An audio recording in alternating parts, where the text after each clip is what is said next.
पवित्र स्थान में आगे की ओर पवित्र स्थान और पीछे की ओर परम पवित्र स्थान है। पवित्र स्थान चौकोर नहीं है, परंतु परम पवित्र स्थान की लंबाई, चौड़ाई और ऊंचाई समान मानी जा सकती है। परम पवित्र स्थान की विशिष्टता एक षटफलक की तरह है। लेकिन प्रकाशित वाक्य की पुस्तक में स्वर्ग से उतरती यरूशलेम कैसा दिखती है? यह लिखा है, इसकी लंबाई, चौड़ाई और ऊंचाई समान थी। आइए प्रकाशित वाक्य अध्याय 21 आयत 9 एक साथ देखें। फिर जिन 7 स्वर्गदूतों के पास 7 अंतिम विपत्तियों से भरे हुए 7 कटोरे थे, उनमें से एक मेरे पास आया और मेरे साथ बातें करके कहा, इधर आ, मैं तुझे दुल्हन अर्थात मेमने की पत्नी दिखाऊंगा। वह मेमने की पत्नी है। मेमना यीशु मसीह को दर्शाता है ना? यह लिखा है, मैं तुझे दुल्हन अर्थात मेमने की पत्नी दिखाऊंगा। आयत 10। तब वह मुझे आत्मा में एक बड़े और ऊंचे पहाड़ पर ले गया और स्वर्गदूत ने यूहन्ना को क्या दिखाया? पवित्र नगर यरूशलेम को स्वर्ग से परमेश्वर के पास से उतरते दिखाया। स्वर्गदूत ने उसे पवित्र नगर दिखाया। इसका नाम क्या है? उसने पवित्र नगर यरूशलेम को दिखाया। वह नगर का नाम क्या था? यरूशलेम। वर्गाकार बसा हुआ था और उसकी लंबाई चौड़ाई के बराबर थी। और उसने उस गज से नगर को नापा तो 750 कोस का निकला। उसकी लंबाई और चौड़ाई और ऊंचाई बराबर थी।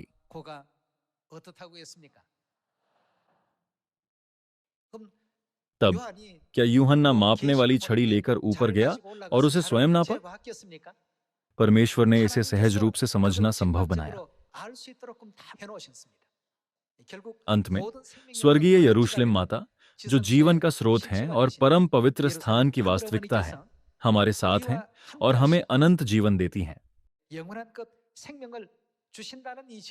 जैसे यह सत्य सामरिया और पृथ्वी के अंतिम छोर तक फैल रहा है, आत्मा और दुल्हन मानव जाति के लिए अब क्या कर रहे हैं? वे अब कह रहे हैं, उन सभी का क्या होता है जो उस पुकार का जवाब देते हैं? यह लिखा है, जहां भी जल बहता है, हर प्राणी जीवित रहेगा। आइए हम इस दृश्य को, जो यहेजकेल में भविष्यवाणी की गई थी, प्रकाशित वाक्य अध्याय 22 आयत 1 में भी देखें। अध्याय 22 आयत 1 में यह लिखा है, फिर उसने मुझे बिल्लौर की सी झलकती हुई जीवन के जल की नदी दिखाई। यह प्रकाशन नबी यहेजकेल को दिखाया गया और वही प्रकाशन प्रेरित यूहन्ना को भी दिखाया गया। फिर उसने मुझे बिल्लौर की सी झलकती हुई जीवन के जल की नदी दिखाई, जो परमेश्वर और मेमने के सिंहासन से निकलकर उस नगर की सड़क के बीचों बीच बहती थी। नदी के इस पार और उस पार जीवन का वृक्ष था। उसमें 12 प्रकार के फल लगते थे और वह हर महीने फलता था। क्या यह यहेजकेल अध्याय 47 में था या नहीं? उसी दृश्य का फिर से वर्णन किया जा रहा है। और उस वृक्ष के पत्तों से जाति जाति के लोग चंगे होते थे। फिर श्राप न होगा और परमेश्वर और मेमने का सिंहासन उस नगर में होगा और उसके दास उसकी सेवा करेंगे। वे उसका मुंह देखेंगे और उसका नाम उनके माथों पर लिखा हुआ होगा। फिर रात न होगी और उन्हें दीपक और सूर्य के उजियाले की आवश्यकता न होगी, क्योंकि प्रभु परमेश्वर उन्हें उजियाला देगा और वे क्या करेंगे? युगानुयुग राज्य करेंगे। वह पूरी मानव जाति को ऐसी महिमा में ले जा रहे हैं।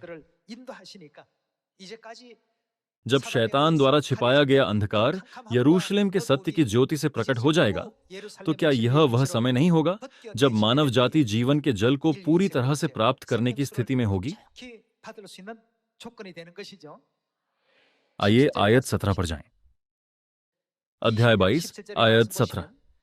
आत्मा और दुल्हन, दूसरे शब्दों में पिता परमेश्वर और माता परमेश्वर दोनों कहती हैं आ, और सुनने वाला भी कहे आ।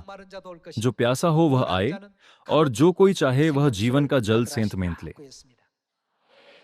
संपूर्ण मानव जाति को पिता और माता के इस निमंत्रण के लिए अपने कान खोलने चाहिए। तब यह निमंत्रण देने के लिए किसे जाना चाहिए? उन्होंने हमें यह कार्य सौंपा। आइए हम लगन से अपने सौंपे गए मिशनों को पूरा करें और मानव जाति के उद्धार के लिए अपना पूरा प्रयास करें। ये सभी चीजें क्या हैं जिनके लिए आत्मा और दुल्हन हमें आने को आमंत्रित कर रहे हैं? चूंकि यह एक भविष्यवाणी है, हमें विश्वास करना चाहिए कि सब कुछ ठीक उसी प्रकार पूरा होगा जैसा भविष्यवाणी में कहा गया है। जैसा कि मैं हमेशा कहता हूं, कनान को आत्मिक रूप से स्वर्ग के राज्य के समान बताया गया है।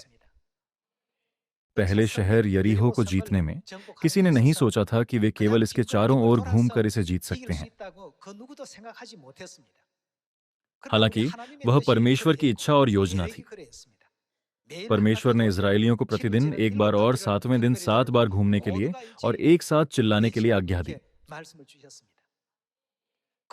कोई सपने में भी नहीं सोच सकता था कि जीत इस तरह से आएगी।